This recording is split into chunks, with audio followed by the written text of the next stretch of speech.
فلا مضل له ومن يضلل فلا هادي له وأشهد أن لا إله إلا الله وحده لا شريك له وأشهد أن محمدا عبده ورسوله يا أيها الذين آمنوا اتقوا الله حق تقاته ولا تموتن إلا وأنتم مسلمون يا أيها الناس اتقوا ربكم الذي خلقكم من نفس واحدة وخلق منها زوجها وبث منهما رجالا كثيرا ونساء واتقوا الله الذي تساءلون به والأرحام إن الله كان عليكم رقيبا يا أيها الذين آمنوا اتقوا الله وقولوا قولا سديدا يصلح لكم أعمالكم ويغفر لكم ذنوبكم ومن يطع الله ورسوله فقد فاز فوزا عظيما أما بعد فإن خير الحديث كتاب الله وخير الهدي هدي محمد صلى الله عليه وآله وسلم وشر الأمور محدثاتها وكل محدثة بدعة وكل بدعة ضلالة وكل ضلالة في النار. أعوذ بالله السميع العليم من الشيطان الرجيم من همزه ونفخه ونفثه. بسم الله الرحمن الرحيم. يا أيها الذين آمنوا قوا أنفسكم وأهليكم نارا وقودها الناس والحجارة عليها ملائكة غلاظ شداد لا يعصون الله ما أمرهم ويفعلون ما يؤمرون. وقال صلى الله عليه وآله وسلم كلكم راع وكلكم مسؤول عن رعيته فالإمام راع وهو مسؤول عن رعيته والرجل راع وهو مسؤول عن أهل بيته والمرأة راعية وهي مسؤولة عن ولد زوجها أو كما قال عليه الصلاة والسلام. عزیز طلباء، بزرگوں، جوان سال ساتھیوں، محترم ماؤں اور بہنوں، آج ظہر کے بعد سے اب تک آپ کے نونہالوں کا، ننھے منھے بچوں کا اور بچیوں کا پروگرام چلتا رہا اور انہوں نے اپنی توتلی زبان میں تقریریں کیں، نظمیں پیش کیں. چھوٹے چھوٹے بچوں نے اس انداز میں تقریریں کیں کہ اگر ان پر توجہ کی جائے تو آگے چل کر وہ دین کے بہترین داعی بنیں. اور آخر میں گروپ با کی بچیوں نے جس انداز میں تقریر کی ہے، یقیناً ہم اس سے بہت متاثر ہوئے ہیں.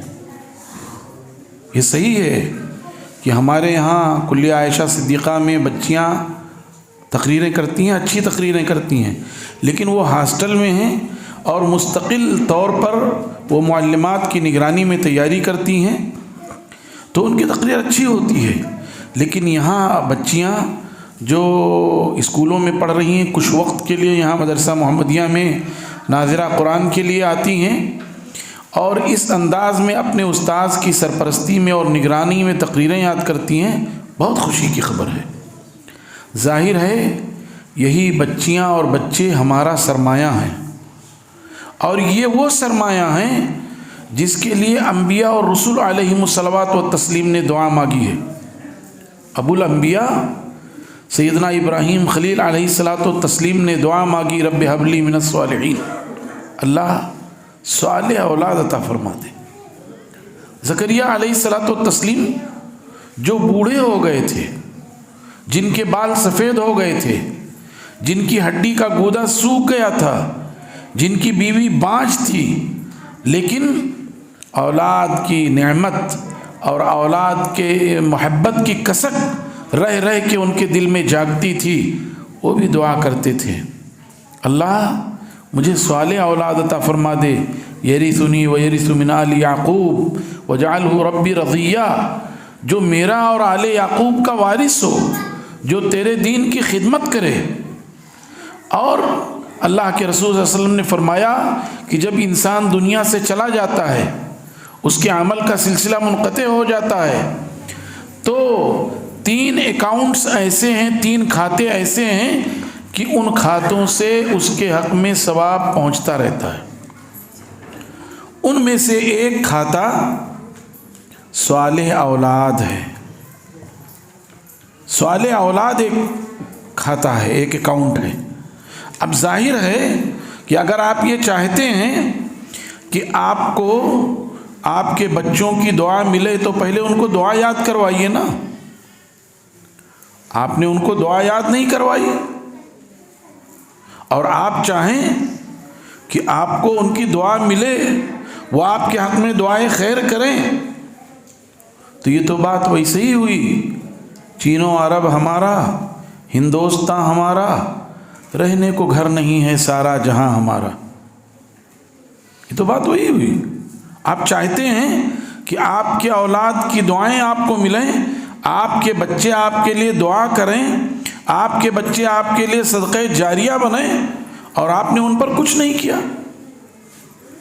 ہونا یہ چاہیے تھا کہ یہاں جتنے بچے مدرسہ محمدیہ میں پڑھ رہے ہیں ان سب کے سرپرستوں کو یہاں ہونا چاہیے۔ کوئی بھی کام ہو، کتنا بڑا کام ہو، وہ کام چھوڑ کر کے ان کو یہاں ہونا چاہیے، اس لیے کہ یہ جتنی بڑی کمائی ہیں اس کمائی کا کوئی بدل نہیں ہے۔ کچھ بھی کما لیں آپ ادھر ادھر جا کے، لیکن بچوں کا بدل کوئی نہیں ہے۔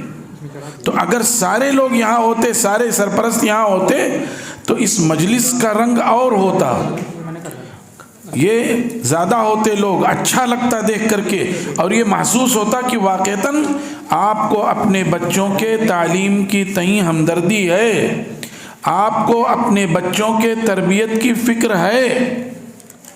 اللہ کے رسول صلی اللہ علیہ وسلم نے فرمایا کہ کسی بھی انسان نے صالح اولاد سے بہتر، صالح اولاد کی تربیت سے بہتر اور کوئی کام نہیں کیا۔ سب سے بہترین کام اولاد کی تربیت ہے۔ ظاہر ہے اللہ تعالیٰ نے فرمایا ایمان والو اپنے آپ کو اور اپنے اہل و عیال کو جہنم کی آگ سے بچاؤ، وہ جہنم جس کا ایندھن انسان اور پتھر ہوں گے، اور جس جہنم پر ایسے فرشتے مسلط ہیں جو سخت دل اور سخت مزاج ہیں، اور جن کی خوبی یہ ہے کہ وہ اللہ کے حکم سے ایک ذرہ برابر بھی سرتابی نہیں کرتے ہیں، بلکہ وہ وہی کرتے ہیں جس کا انہیں حکم دیا جاتا ہے۔ اس جہنم سے اپنے آپ کو بچاؤ کہ جہنم نے خود ہی اللہ سے شکایت کی، یا ربی قد اکل بعضی بعضا، اللہ حالت یہ ہے کہ میرا بعض کو کھائے جا رہا ہے۔ گرمی کا عالم یہ ہے کہ ایک شرارہ دوسرے شرارے پر، اور ایک چنگاری دوسرے چنگاری پر، اور ایک شعلہ دوسرے شعلے پر گرا چلا جا رہا ہے، اور پریشان سب، پوری جہنم کی عجیب کیفیت۔ اللہ نے اس پر بھی رحم فرمایا، فَأَذِنَ لَهَا نَفْثَيْن، اسے 2 سانسوں کی اجازت دے دی جہنم کو تاکہ گرمی کچھ کم ہو جائے۔ ایک سانس ٹھنڈی میں ہوتی ہے، نفس فی الشتاء و نفس فی الصیف، ایک ٹھنڈی میں ہوتی ہے اور ایک گرمی میں ہوتی ہے۔ تو اب یہ جو بہت سخت سردی ہے یہ بھی جہنم سے، اور جو بہت سخت گرمی ہے وہ بھی جہنم کے سانس سے۔ تو اس جہنم سے اپنے آپ کو اور اپنے اہل و عیال کو بچاؤ۔ ظاہر ہے کہ اپنے اہل و عیال کو آدمی کب بچا سکتا ہے؟ جب وہ خود دین پر عامل ہو، جب وہ کتاب و سنت پر عمل کر رہا ہو، جب وہ رسول اللہ صلی اللہ علیہ وسلم کی تعلیمات کو اپنی زندگی میں نافذ کر رہا ہو، جب وہ صحابیات کو اپنا اسوہ بنائے ہوئے ہو، جب ہماری خواتین صحابیات کے نقش قدم پر چلتی ہوں، جب وہ یہ دیکھیں کہ امہات المومنین سیدہ خدیجہ، سیدہ عائشہ، سیدہ سودا، سیدہ ام سلمہ، سیدہ زینب بنت جہش، سیدہ ام حبیبہ رضی اللہ عنہا اور بھی ازواج مطہرات، ان کی زندگیاں کیسی تھیں؟ کیا انہوں نے دنیا کے پیچھے اپنے آپ کو بکٹوٹ دوڑا دیا؟ کیا انہوں نے دنیا کے پیچھے اپنے آپ کو لگا دیا، دین چھوڑ دیا؟ نہیں، میری ماؤں اور بہنوں، انہوں نے دنیا میں بھی اللہ سے بھلائی طلب کی اور آخرت میں بھی اللہ سے بھلائی طلب کی. ان کے پاس مال آتا وہ اللہ کے راستے میں خرچ کر دیتی.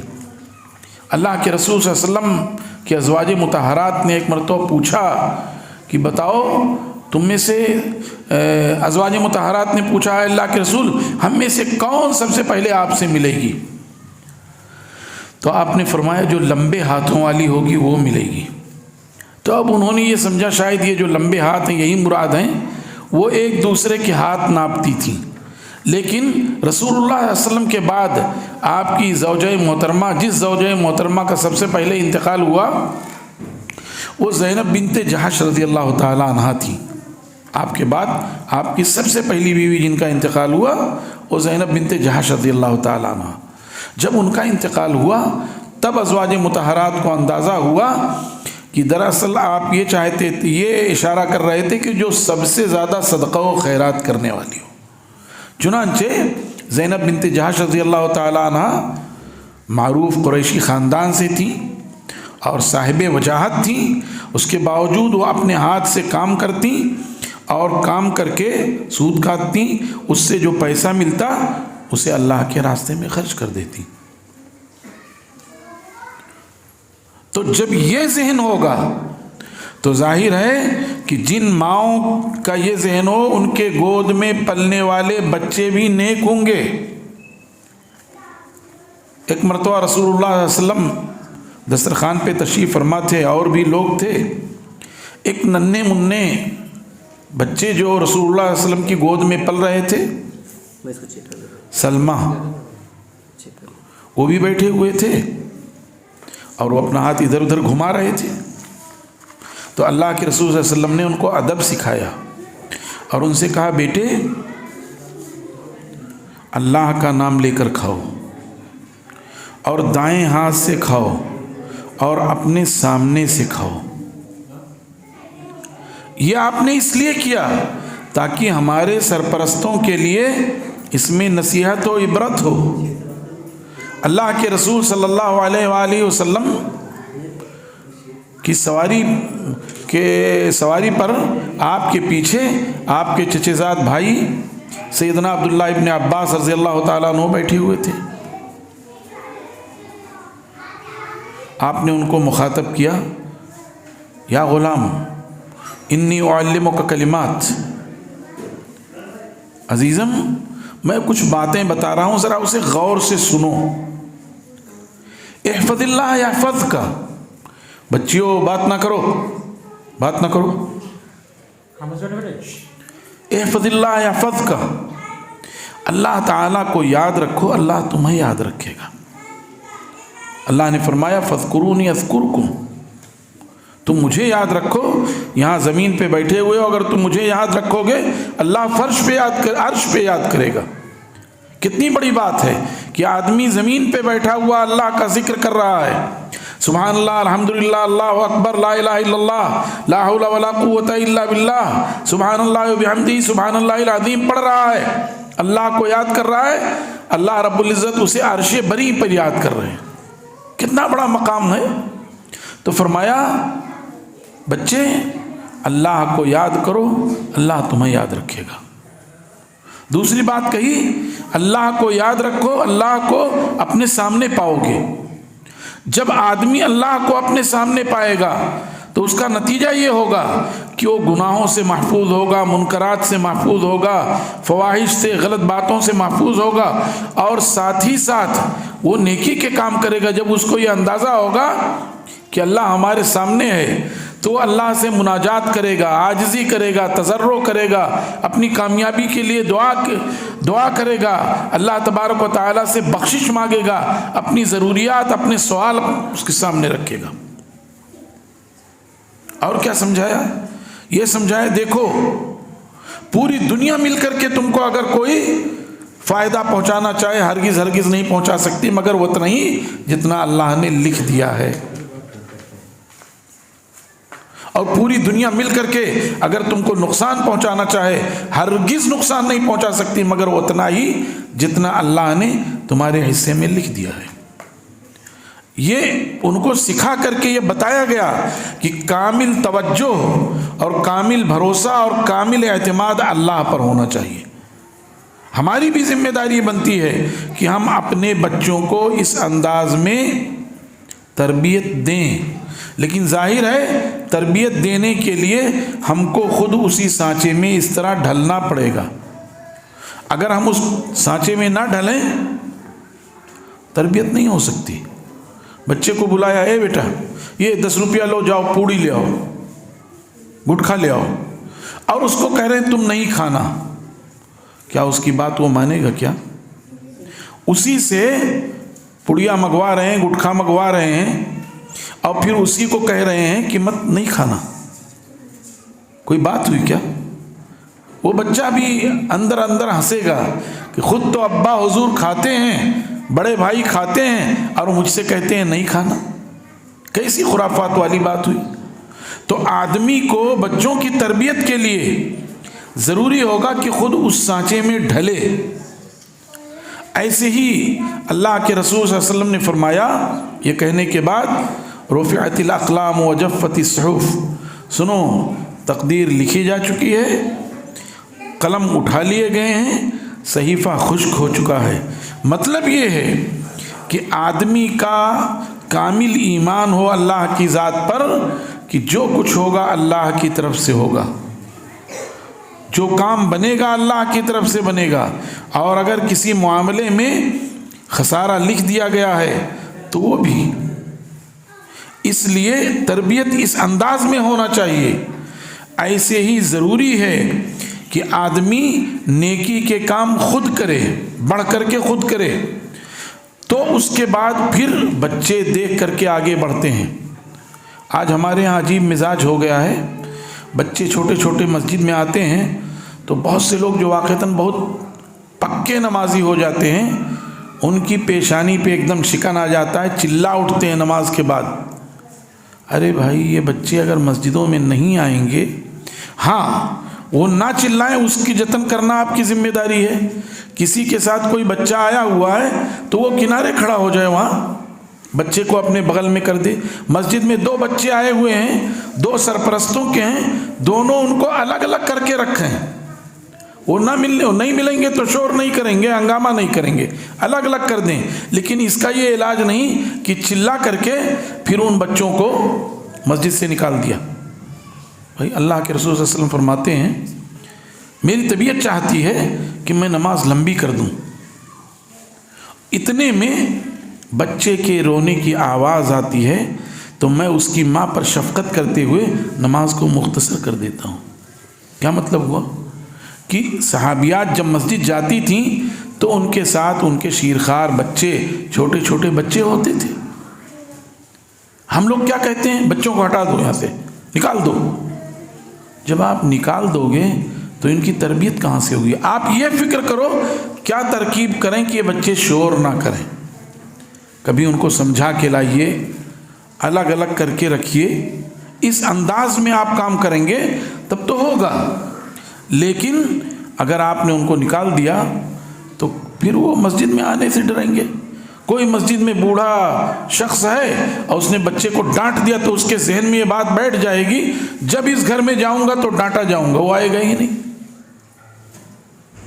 تربیت کے کئی اصول ہیں اس طرح سے۔ اللہ کے رسول صلی اللہ علیہ وسلم فرماتے ہیں کل مولود یولد علی الفطرہ فابواہ یحودانہ او ینصرانہ او یمجسانہ، ہر بچہ فطرت پر پیدا ہوتا ہے، پھر اس کے والدین اس کو یہودی بنا دیتے ہیں، اس کو نصرانی بنا دیتے ہیں، اس کو مجوسی بنا دیتے ہیں، اس کو ہندو بنا دیتے ہیں، سکھ بنا دیتے ہیں، پارسی بنا دیتے ہیں، جینی و بدھسٹ بنا دیتے ہیں۔ کیسے؟ وہ بچہ اپنے ماں باپ کو دیکھتا ہے کہ وہ جس انداز میں چلتے ہیں ویسے وہ بھی چلتا ہے۔ آپ دیکھیے بچہ اکثر اپنے باپ کی نقالی کرتا ہے، اپنی ماں کی نقالی کرتا ہے۔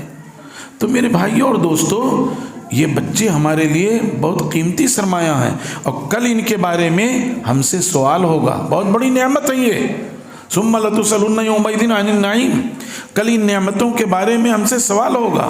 اور اللہ کے رسول صلی اللہ علیہ وسلم نے فرمایا تم میں سے ہر ایک نگراں ہے ماں باپ اپنے بچوں کے نگراں ہیں اور ان سے ان کے بچوں کے بارے میں سوال ہوگا۔ آدمی اپنے گھر کا نگراں ہے، اس سے اس کے گھر کے بارے میں، عورت اپنے شوہر کے گھر کی نگراں ہے، اس سے شوہر کے لڑکوں کے بارے میں سوال ہوگا، اور اسی طرح غلام اپنے آقا کے مال کا نگراں ہے، اس سے اس کا سوال ہوگا، اور اسی طرح سے حاکم پورے ملک اور اسٹیٹ کا نگراں ہے، اس سے اس کے بارے میں سوال ہوگا۔ تو اب ظاہر ہے جب سوال ہوگا تو اس سوال سے بچنے کے لیے تربیت بہت ضروری ہے۔ تربیت کے بہت سارے اصول ہیں، وقت پورا ہو گیا اور آپ جانتے ہیں تربیت کیسے کی جاتی ہے۔ سب سے اہم چیز یہ ہے کہ اللہ کی رضا اور اس کی خوشنودی کو سامنے رکھتے ہوئے قرآن پاک نے جو رہنمائی کی ہے، جو تعلیم دی ہے، اس کے مطابق ہم اپنے آپ کو ڈھالیں، ہمارے بچے اس انداز میں ڈھلیں گے۔ اور ایسے ہی ان کے لیے ہر نماز میں دعا کریں، ربنا هب لنا من ازواجنا وذرياتنا قرة اعين واجعلنا للمتقين اماما رب اجعلني مقيم الصلاة ومن ذريتي ربنا وتقبل دعا۔ ایسی دعائیں کرتے رہیں، آپ کی دعائیں ان کے حق میں قبول ہوں گی، اور کل یہی بچے آپ کے وارث ہوں گے، آپ کے لیے صدقے جاریہ ہوں گے، آپ کے لیے دعا کریں گے۔ اللہ تعالیٰ سے دعا ہے کہ اللہ تعالیٰ ہم سب کو ہمارے مقصد اصلی سے جوڑ دے، ہم سب کو کامل اور پکا سچا مسلمان بنائے، آنے والے نسلوں کے تربیت کی توفیق عطا فرمائے۔ اقول قولی ھذا واستغفر اللہ لی ولکم ولسائر المسلمین فاستغفروہ من کل ذنب انہ هو الغفور الرحیم، وصلی اللہ وسلم علی نبینا محمد وعلی آلہ وصحبہ اجمعین، والسلام علیکم ورحمۃ اللہ وبرکاتہ۔